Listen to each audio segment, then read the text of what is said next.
Administrasi kepegawaian untuk pembangunan adalah keseluruhan kegiatan yang berkaitan dengan pengelolaan sumber daya manusia atau pegawai dalam konteks pelaksanaan pembangunan. Ini mencakup mulai dari perencanaan kebutuhan pegawai, rekrutmen, pengembangan kompetensi, hingga evaluasi kinerja.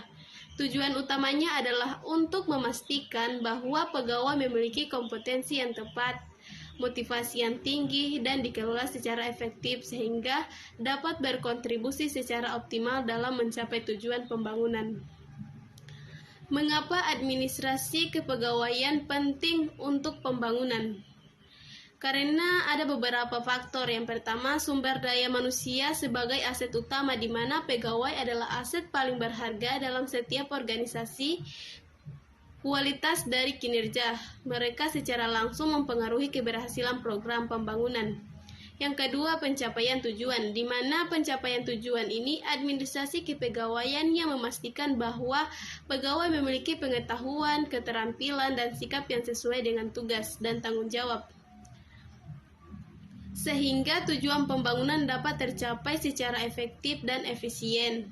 Yang ketiga, efisien dan efektivitas, di mana efisiensi dan efektivitas dengan pengelolaan yang baik, sumber daya manusia dapat dimanfaatkan secara optimal sehingga mengurangi pemborosan dan meningkatkan produktivitas. Yang keempat, motivasi dan kesejahteraan, di mana motivasi dan kesejahteraan ini administrasi kepegawaian yang memperhatikan kesejahteraan pegawai akan meningkatkan motivasi kerja dan mengurangi tingkat turnover.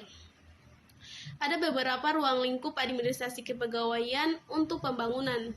Secara umum, administrasi kepegawaian mencakup beberapa kegiatan utama, yaitu yang pertama, perencanaan, di mana perencanaan ini menentukan kebutuhan pegawai berdasarkan rencana strategi organisasi. Yang kedua, rekrutmen, di mana rekrutmen ini mencari, menarik, dan memilih calon pegawai yang memenuhi kualifikasi.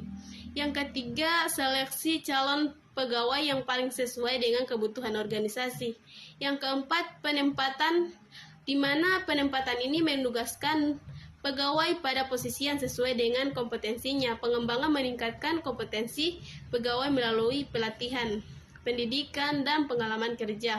Yang kelima, evaluasi kinerja, di mana evaluasi kinerja ini mengukur kinerja pegawai secara berkala untuk memberikan umpan balik dan menentukan pengembangan karir. Yang keenam, kompetensi dan benetif, di mana kompetensi dan benetif ini menentukan sistem pengajian dan benetif yang adil dan kompetitif.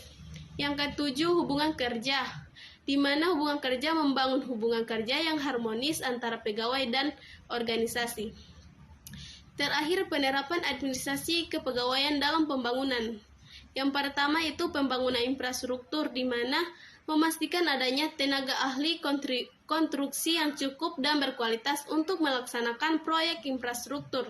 Yang kedua, pembangunan sumber daya manusia, di mana melaksanakan program pelatihan dan pengembangan bagi guru untuk meningkatkan kualitas pendidikan.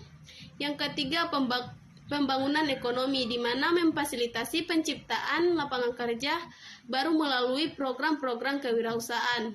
Dalam konteks pembangunan, administrasi kepegawaian berperan sebagai katalisator perubahan. Dengan pengelolaan sumber daya manusia yang efektif, organisasi dapat mencapai tujuan pembangunan yang lebih besar dan berkelanjutan.